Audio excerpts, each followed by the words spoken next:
what happens is almost every small business, and I've been there, so I include myself in that, is you start with a passion for something. So you don't set out to just run a business. You just start with a passion for something.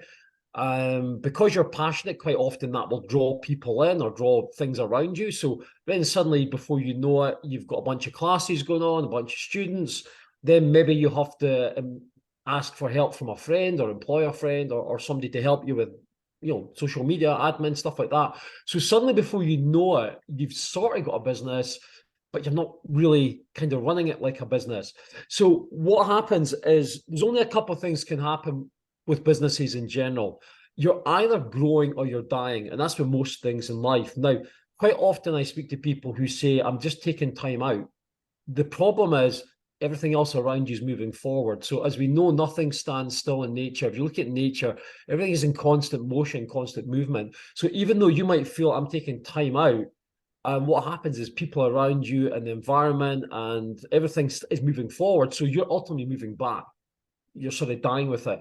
So what happens is there's a life cycle for a business that actually very closely models a life cycle for a person, for a human, where you've got this initial birth, you've got this chaos of the initial birth, and then you move through sort of toddler, baby, teenage years. Teenage years is reckless. You're like, no consequences. You're immortal. You'll just go and do anything.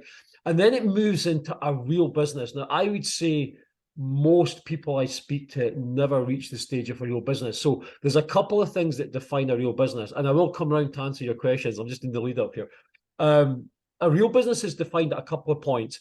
One is when you've got a team of people you're working with. So it's not just you.